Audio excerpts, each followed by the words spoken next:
તો આજે આપણે બોર્ડનું જૂનું પેપર એના વિભાગ બી સી અને ડી જોઈ લઈએ. તો વિભાગ બીમાં 25મો દાખલો x² -3 - 7x ના શૂન્ય શોધો. તો આની બરાબર 0 થઈ જાય. 0 બરાબર 6x² - 7x - 3 લખી દીધું. 0 તો એમને 6x² સાદુરૂપ આપશું 7x 9x + 2x - 3 લખી શકાય. બંનેમાં 3 common 3x 2x - 3 + 1 common 2x - 3 2x - 3 બરાબર 0 અને 3x + 1 બરાબર 0 2x - 3 બરાબર 0 અથવા 3x + 1 બરાબર 0 2x બરાબર 3 અથવા 3x બરાબર -1 તો x બરાબર 3/2 અથવા x બરાબર -1/3 થાય. આમ તેના શૂન્ય શું થાય 3/2 અને -1/3 થાય. ઓકે, એ જ રીતે બીજો દાખલો 27મો એમાં દ્વિઘાત સમીકરણ 2x² - x + 1/n બરાબર 0 અવયવીકરણની રીતથી ઉકેલ મેળવો. આનો બી યાદ બરોબર. અવયવીકરણની રીતે ઉકેલ મેળવો. 8 દૂ થઈ જશે, ગુણાકાર કરી દો. 8 દૂ 16x² - 8x + 1 બરાબર 0 16x² - 4x - 4x + 1 બરાબર 0 બંનેમાં 4 common 4x 4x - 1 -1 common 4x - 1 4x - 1 નો એક કૌંસ આ 4x - 1 નો બીજો કૌંસ બરાબર 0 4x - 1 બરાબર 0 4x - 1 બરાબર 0 x બરાબર 1/4 x બરાબર 1/4. આમ આપેલ સમીકરણના ઉકેલ 1/4 અને 1/4 છે. બરોબર. 28મો દાખલો એમાં છે સમાંતર શ્રેણી 10 7 4 નું 30મું પદ શોધો. 30મું પદ શોધવાનું 28મા દાખલામાં. તો અહીંયા સમાંતર શ્રેણી 10 7 4 માં a બરાબર 10 b બરાબર -3 અને n બરાબર 30 આપેલા.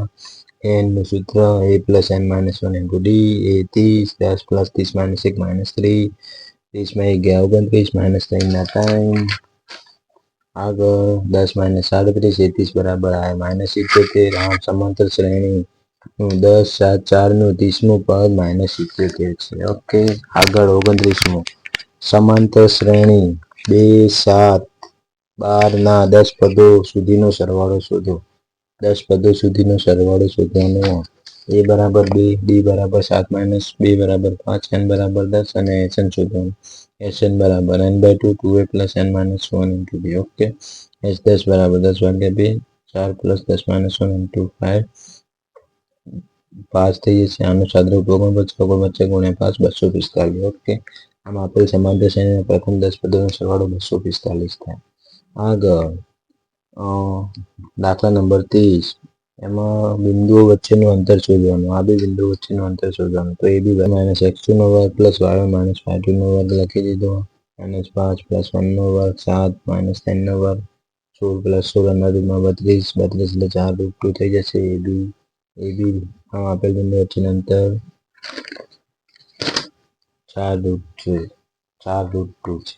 દાખલો એમાં મધ્ય બિંદુના યામ શોધવાના. આ બે બિંદુ આપેલા તો x1 + x2/2 y1 + y2 = 2 x1 x2 y1 y2 ભાગ્યા 2 લખી 1/2 આવશે. આમ ab ના મધ્ય બિંદુને 1 3 છે.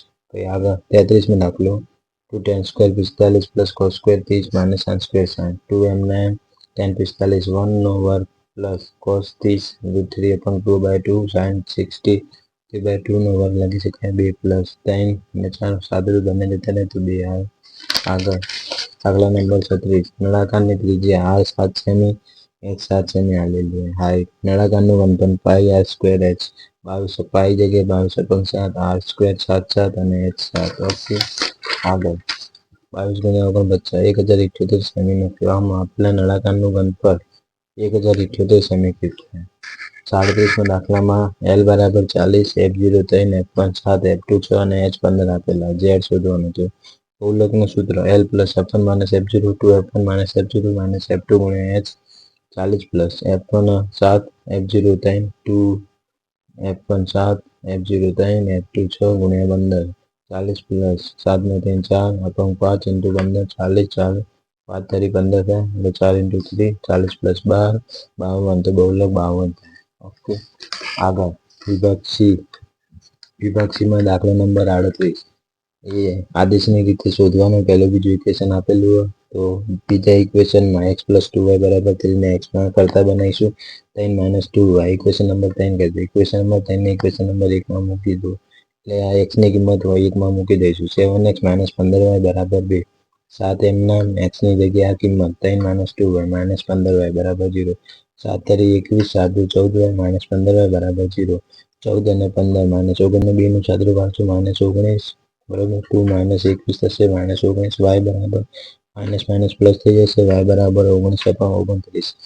y ની કિંમત સમીકરણ નંબર 3 માં મૂકીશું તો x - 3 માં x બરાબર 3 - 2y તો x બરાબર 3 - 2 y ની જગ્યાએ 29/29 તો 3 - 38 તો x ને આવી ગયું આમ ઉકેલ x અને y આ મળે. ઓકે આગળ દાખલા નંબર 39 0.2x 0.3y 13 બરોબર આ બે ઇક્વેશન આપેલા સમીકરણ નંબર 1 અને 2 ને 10 વડે ગુણશું તો 2x 3y તે 4x 5y બરાબર 23.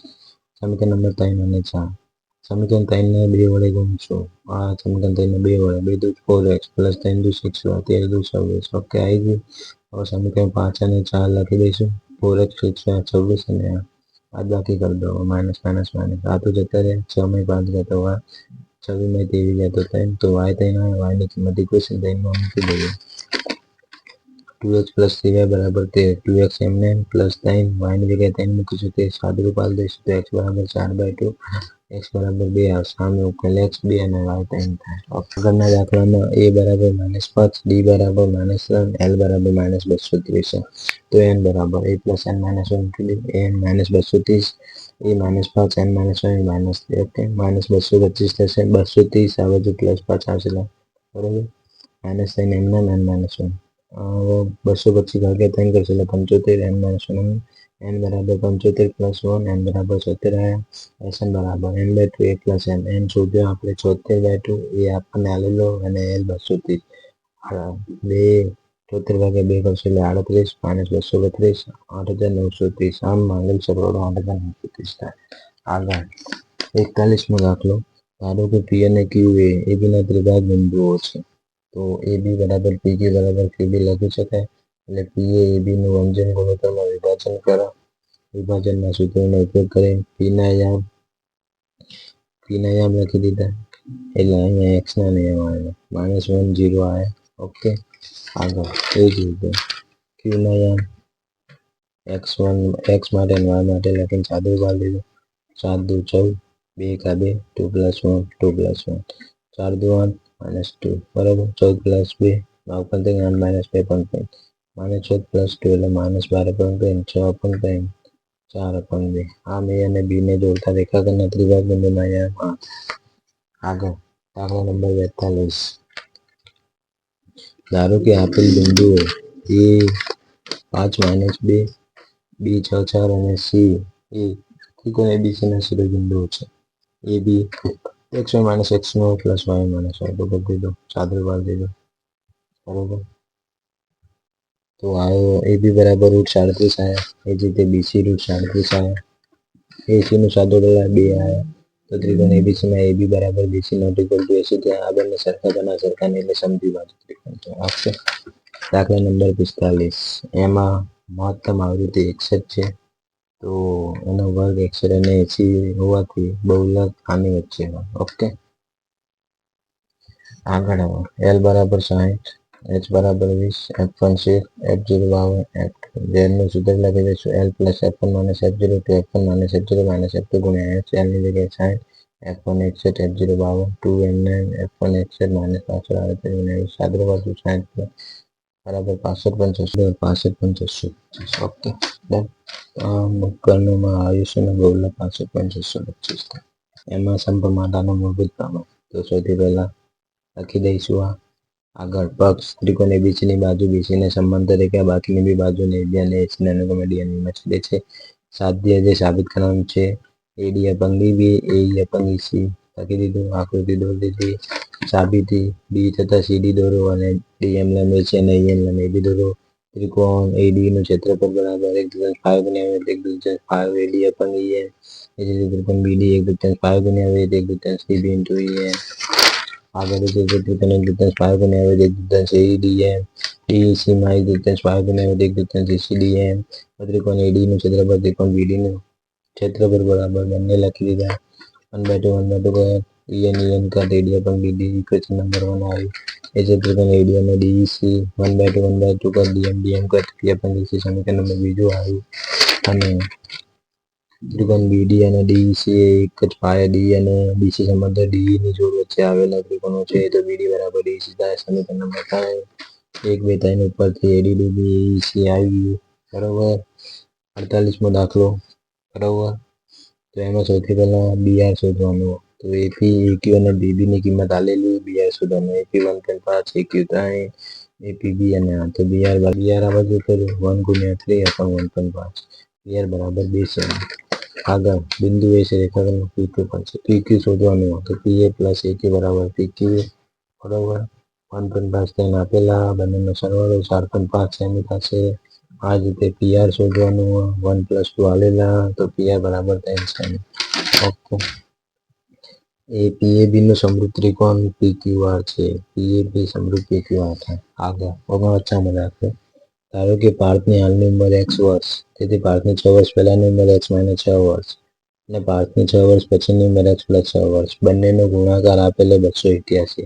તો x - 6 x + 6 288 બંનેનું સાદુરૂપ x² - 36 બરાબર 288 x² બરાબર 288 + 36 x² 324 x બરાબર 18 x - 18 ઉંમર માઇનસમાં ના હોય તો ત્યાં -18 શક્ય નથી. તેથી પાર્થની હાલની ઉંમર x બરાબર 18 વર્ષ.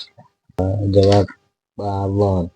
મધ્ય સેમ શોધવાનું. વર્ગ આલેલા એફએ આવેલા સંખ્યાઓથી શોધી લઈશું. 3 3 5 8 8 9 17 17 12 29 29 5 36 34 4 38 n બરાબર 40 જશે. n બરાબર 40 n/2 20 20મું અવલોકન નો અવલોકન અહીંયા આવશે. આમાં CFમાં જોઈ લેવાનું. 144.5 થી 153.5. ઓકે. આથી મધ્યસ્વક છે.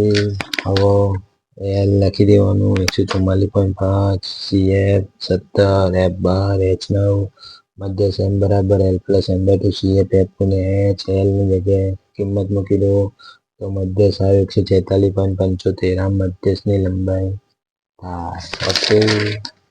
આગળ સંભાવના 54મો દાખલો. કુલ પરિણામની સંખ્યા 90 છે. 2 અંકની સંખ્યા હોય તો તેના પરિણામની સંખ્યા છે 81. તો 81 અપંગ 90 90 અપંગ 10. એ જ રીતે બીજું પૂર્ણ વર્ગ સંખ્યા હોય તો કુલ પરિણામની સંખ્યા 9 છે. PB 9 અપંગ 10 PB બરાબર 1 અપંગ 10. એ જ રીતે ઘટના C 5 વડે વિભાજ્ય હોય તો કુલ પરિણામ સંખ્યા 18 થાય. PC 18 અપંગ 90 1 અપંગ 5. ઓકે. આગળ ચોથો દાખલો. પૂર્ણ વર્ગ સંખ્યા હોય તો પરિણામની સંખ્યા 4 થાય. PD 4 અપંગ 90 PD બરાબર 2 અપંગ 45. ઓકે. તો સારું મળીએ.